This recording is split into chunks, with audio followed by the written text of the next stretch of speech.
Κυριακή 24 Σεπτέμβρη. Εμείς αποφασίσαμε τώρα να κλείσουμε, καταφέραμε Βουδαπέστη. Οπότε λοιπόν θέλω να πιστεύω ότι το επόμενο πλάνο είναι λίγο πριν φύγουμε, σε ένα μήνα σχεδόν από τώρα. Η ώρα είναι 5 ακριβώς και σε 5 ώρες πετάμε. Είμαστε στην Αθήνα, ετοιμάζουμε τα πράγματά μας, δεν έχουμε κοιμηθεί ούτε ένα λεπτό. Πάμε για αεροδρόμιο.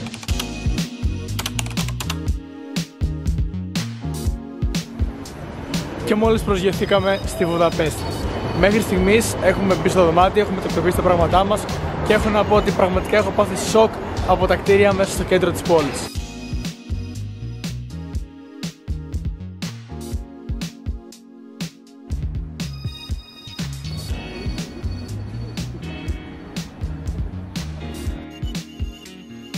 Υπάρχει ένας πολύ μεγάλος δρόμος στο κέντρο και αριστερά και δεξιά μπορείς να θαυμάσεις τα μεγαλειώδη κτίρια. Πίσω μου είναι η όπερα της Ουγγαρίας. Από αριστερά μου υπάρχει αυτό εδώ το μάλλον πανάκριβο ξενοδοχείο. Πίσω μου Louis Vuitton, από την άλλη πλευρά η Gucci. Τεγινώντας μέσα στα στενά εδώ πέρα, μάλλον πετύχαμε και ένα σκηνικό από κάποια ταινία. Έχουν στήσει αυτά τα φώτα με τους γερανούς και στοχεύουν πάνω εκεί στο κτίριο, δηλαδή μέσα στο δωμάτιο. Ίσως εκεί γυρίζεται κάποια σκηνή. Θα είμαι απόλυτα ειλικρινής. Αυτό το μέρος δεν θυμάμαι καθόλου πώς λέγεται, διότι δεν μου κίνησε καθόλου το ενδιαφέρον. Είχε πολλά καραόκε μπαρ και αρκετές μπειραρίες. Είχε ακόμη και μερικά εστιατόρια, με τιμές τουριστικές. Ήταν όλα πανάκριβα. Νίκο, τι τρως? Τρώω τη δεύτερη μεγαλύτερη απάτη που μου έχουν κάνει σήμερα. Η πρώτη ποια ήταν? Η πρώτη ήταν μια σούπα. Γενικά ήταν ένα τραπέζι το οποίο φάγαμε για μεσημέρι. Και τώρα για αυτό εδώ, ορίστε, αυτό εδώ, και καθόλου κλέφτες Uber, μας χρεώσανε 5,5 ευρώ. Κάνοντας μερικές βόλτες γύρω-γύρω, πηγαίνοντας σε μερικά μαγαζιά, έχουμε παρατηρήσει πως οι τιμές είναι αρκετά ακριβές. Είναι πολύ τσιμπημένες σε σύγκριση με τιμές Αθήνας και Πάτρας που μένω εγώ. Ναι, μεν πολλοί λένε η Βουδαπέστη είναι μια φθηνή πόλη με φοιτητές και τέτοια, αλλά σε ό,τι εστιατόριο έχουμε περάσει, έχουμε δει κατάλογο, είναι 11, 12, 14, 15 ευρώ το πιάτο.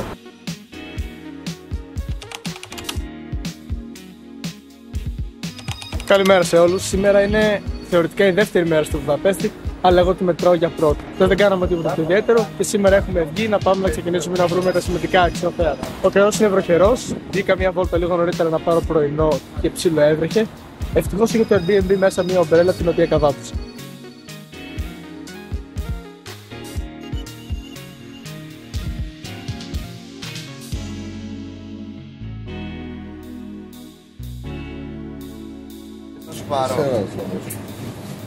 Έλα ρε μαλάκα. Είσαι απίστευτος. Το μισό απ' έξω. Έβγαλε νερό, μπρο. Νερό ήταν αυτό. Δεν ξέρω τι ήταν, αλλά μόλις χάκαρα το σύστημα. Στη συνέχεια αγοράσαμε μερικά ειστήρια για το τραμ και φύγαμε για τον προβαχώνα των Ψαράδων. Νομίζω ότι σας έβρισε. Be able to use this space. First they were holding like yoga lessons and workshops and this kind of stuff. After a while they started selling drinks. Μόλις κατεβήκαμε από το τραμ και εκεί συναντήσαμε τον Τόμας. Ο Τόμας είναι local. Είχε μια κοπέλα που χωρίσανε χτες από τη Φλόρινα, εντελώς τυχαία σύντηση, και μας εξήγησε διάφορα πράγματα για την πόλη. Μας είπε μερικά μπαράκια και μας είπε ότι εδώ πρέπει να κατεβούμε για να φτάσουμε στον πύργο του Ψαράδου.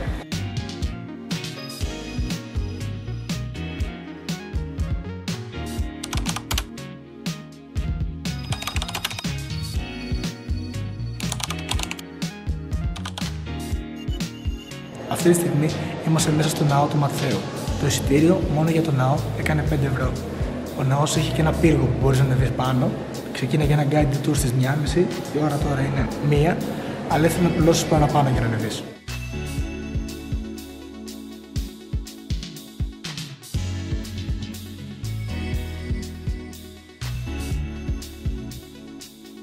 Με τα συγκεκριμένα κεραμίδια έφτιαχναν αυτές τις ιδιαίτερα όμορφες και πολύ ξεχωριστές σκεπές.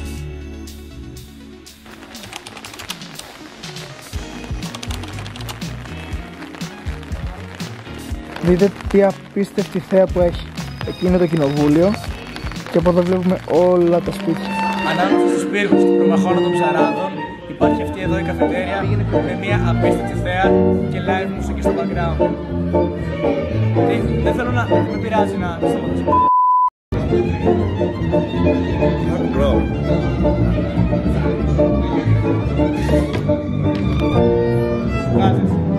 Δεν έχω κόψει. Πιστεύω ότι μετά την ταλαιπωρία τη σημερινή μας αξίζει κάτι τέτοιο. Έχουμε πάνω στο τραπέζι μας δύο άτομα να πάρουμε. Ποια μέρα θα πάρουμε το κανάλι τέτοια. Εδώ πας είναι κάουλα.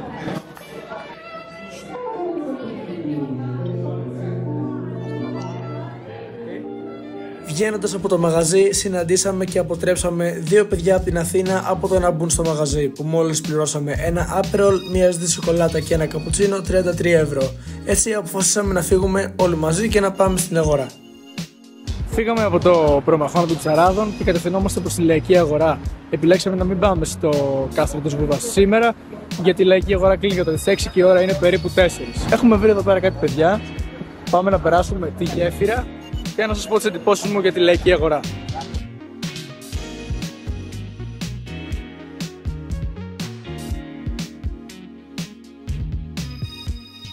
Για κόψτε το.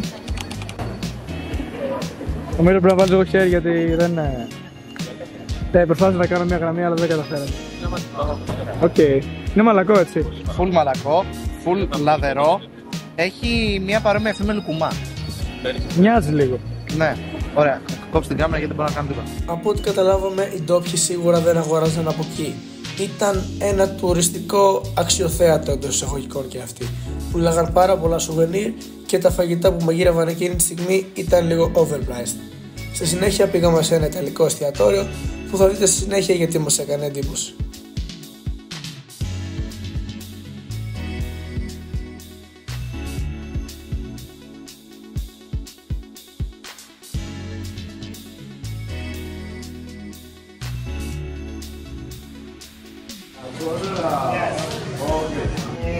Και τέτοιο. Διαβόλα.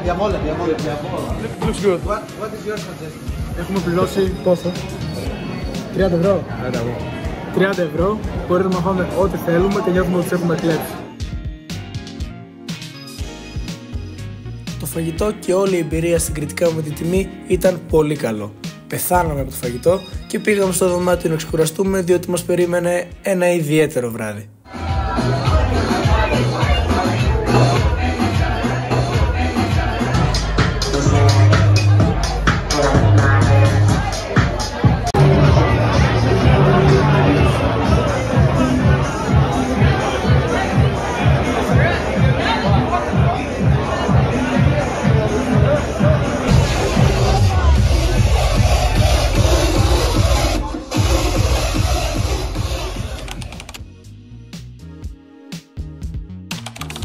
Σήμερα είναι η τρίτη μέρα μας στη Βουδαπέστη. Είναι Σάββατο, είναι 28 Οκτωβρίου στην Ελλάδα και κατευθυνόμαστε προς την πλατεία των Ηρώων. Ξυπνήσαμε χτες, είχαμε βγει, ήταν πολύ ωραία. Δηλαδή, αν περάσετε από τη Βουδαπέστη, σίγουρα αξίζει να πάτε σε αυτά τα μαγαζιά. Αν και ήταν λίγο παρακμή. Τώρα έχουμε προγραμματίσει περίπου ένα μισάωρο. Θα μπορούσαμε να είχαμε πάρει λεωφορείο. Απλά θέλαμε να δούμε καλύτερα την πόλη.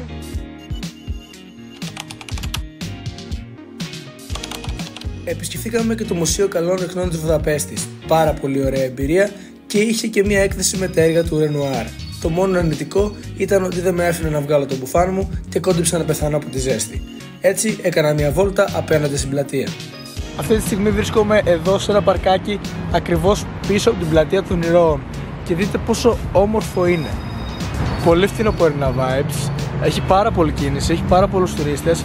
Ζεσταίνομαι απίστευτα με αυτό το μπουφάν. Δηλαδή και με ένα κοντομάνικο, αν άντε και στο κρύο, μπορούσε να μείνει αυτή τη στιγμή. Δεν έχει τόσο κρύο. Αργότερα βάζει πολύ περισσότερο όμως. Έχει έτσι διάφορα μέρη για να περπατήσεις, για να δεις την πόλη. Καλά, ότι στις διαβάσεις σταματάνε εννοείται όλα τα αυτοκίνητα για να περάσεις. Όχι, απλά δείτε εδώ πίσω μου. Και κάπου εκεί πάνω είναι ένα αερόστατο. Μπορείς να ανεβείς, υπάρχει προφανώς κάποια χρέωση και στα ανεβάζεις εκεί πάνω και βλέπεις όλη τη Βουδαπέστη από ψηλά. Πηγαίνω τώρα σε εκείνο το μέρος γιατί δεν έχει μια μικρή καφετέρια. Να δούμε αν αξίζει να κάτσουμε. Επειδή η πόλη χωρίζεται από τον Δούναβη, υπάρχουν παντού αυτές εδώ οι γέφυρες. Οκ, λέει Kitchen. Δεν βλέπω τι κανένα είναι το μεταξύ. Λέτε, ότι μπορείτε να δείτε υπάρχουν αρκετά μικρά ψαράκια. Αυτό πρέπει να είναι minnows. Δεν ξέρω αν φαίνονται καλά μέσα στην κάμερα. Θα προσπαθήσω να δυναμώσω λίγο τη φωτεινότητα, μήπως το παρατηρήσετε κι εσείς. Είναι εκεί κάτω δεξιά στο πλάνο, μπορείτε να δείτε. Ναι, αυτό είναι minnows. Είναι σαν τα δικά μου τα white. Είναι λίγο πιο χοντρά και από ό,τι βλέπω όλα τσιμπάνε άλλοι. Οκ, λοιπόν, μόλις κατέβηκα από το μετρό, έφυγα από τα μουσεία και ήρθα να φάω Burger King. Αυτό εδώ είναι σακούλα. Πλήρωσα 8 ευρώ περίπου για ένα γεύμα πατάτες, Coca-Cola Zero και ένα chicken burger.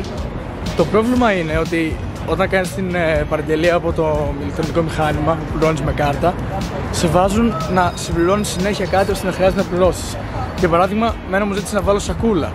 Εγώ δεν ήξερα να τα σερβίρουνε, δηλαδή φοβήθηκα μου το δώσουν στο χέρι βασικά. Οπότε έβαλα σακούλα, ενώ δίνουν ήδη ένα άλλο σακουλάκι.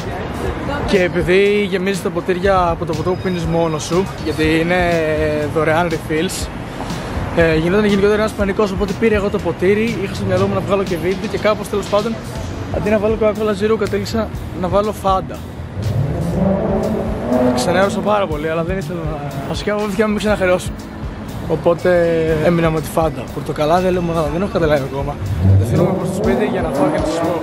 Οπότε βλέπετε, αυτά εδώ είναι που πήρα. Επίσης ξέχασα να σας πω ότι χρεώνουν και το takeaway συν 80 λεπτά. Γενικά παντού έχει χρεώσεις. Εγώ έβαλα και επιπλέον bacon. Οπότε πλήρωσα τη σακούλα takeaway, το bacon. Αυτά. Φαίνεται αρκετά όμορφο.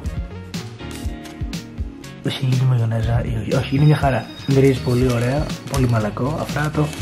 Γενικά πιστεύω το Burger King αξίζει. Όσες φορές έχω φάει, δηλαδή από προχτές έφαγα. Σήμερα είναι η δεύτερη φορά που τρώω γενικά Burger King στη ζωή μου, αλλά πιστεύω ίσως αξίζει πιο πολύ από McDonald's. Αυτό που θα κάνω τώρα είναι να ξεκουραστώ. Οι άλλοι έχουν μείνει, έχουν συνεχίσει, έχουν πάει σε κάτι άλλο μουσείο που δεν με ενδιαφέρουν τόσο. Οπότε θα ξεκουραστώ, θα πάω μια βολτίτσα και θα βρεθώ με τους άλλους αργότερα για να πάμε για φαγητό. Μία την πήρα, μην προς το κεφάλι σου.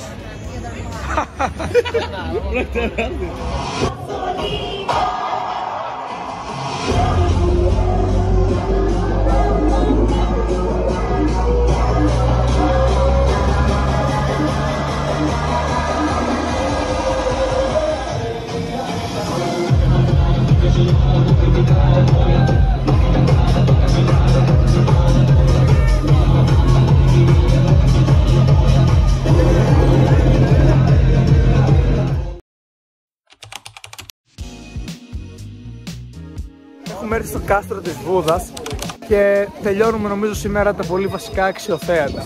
Η θέα πραγματικά ήταν απίστευτη.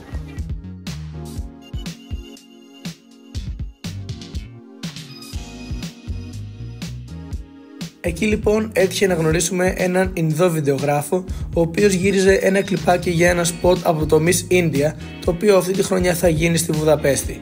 Γνωρίσαμε και το μοντέλο και τα παιδιά εδώ με τις κάμερες την έβγαλαν καταπληκτικές φωτογραφίες. Στη συνέχεια αγοράσαμε και ένα εισιτήριο για να μπούμε μέσα στο μουσείο. Δεν μας έλεγξε κανείς το εισιτήριο, αλλά το μουσείο ήταν αρκετά ενδιαφέρον. Εδώ βλέπουμε το πώς ήταν ένα σπίτι σε μια συγκεκριμένη χρονική περίοδο στη Βουδαπέστη. Πρέπει να ήταν γύρω στα 1900. Είχε και μια σειρά από την τηλεόραση. Μπορεί να ήταν και πιο πριν. Δεν θυμάμαι ακριβώς. Δεν μπορώ να σου πω κάτι το οποίο δεν ισχύει.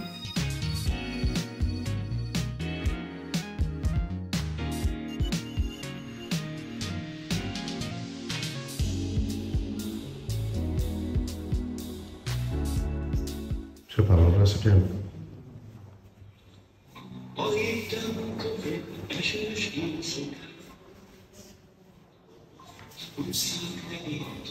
Έχω τρέξει πάρα πολύ για να προλάβω να μην δω στην ώρα μου, αλλά έχουμε έρθει να κάνουμε κροσγέρα στο Δούνο. Δείτε αυτή τη θέα.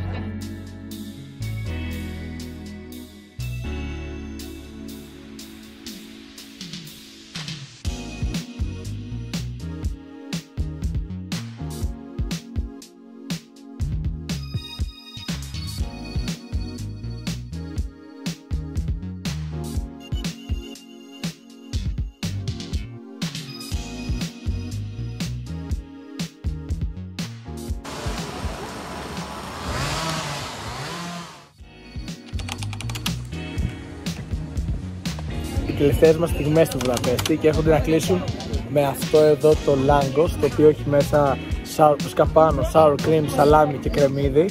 Ό,τι χειρότερο θα βρωμάω πάρα πολύ μετά, αλλά πίναγα και φεύγουμε για αεροδρόμιο. Αυτή τη στιγμή που με βλέπετε έχω πάρει ένα μεγάλο ρίσκο και πολλές φορές στη ζωή πρέπει να ρισκάρουμε. Αν διαβάσετε εδώ πίσω μου, λέει Μιλάνο. Και ναι, είμαι στο Μιλάνο. Είχα ανταπόκριση, θα είχα περίπου 7 ώρες αναμονή στο αεροδρόμιο του Μιλάνο για να γυρίσουμε στην Αθήνα. Οπότε σίγουρα έπρεπε να το ρισκάρουμε. Έχουμε να μείνουμε μόνο 3 με 4 ώρες εδώ.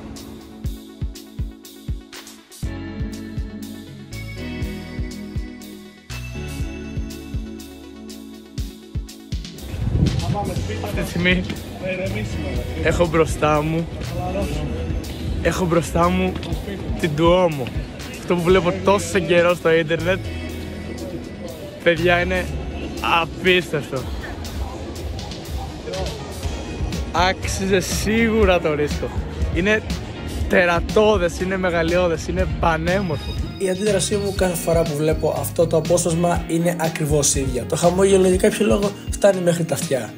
Κάναμε μία βόλτα στην Duomo, η οποία προφανώς εκείνη την ώρα ήταν άδεια, και καταλήξαμε που αλλού, στα McDonald's, για να φάμε, διότι είχαμε ένα όχι ακριβώς μεγάλο ταξίδι, αλλά πολύ ώρα αναμονή. Και επηρεασμένοι από το χαμό που γινόταν σε ένα μπαράκι με θέα την εκκλησία, είπαμε να χορέψουμε για να γιορτάσουμε το τέλος αυτού του ταξιδιού. Αν μείνατε μέχρι εδώ, σας ευχαριστώ πάρα πολύ που είδατε όλο το βίντεο και εμείς θα τα πούμε στο επόμενο.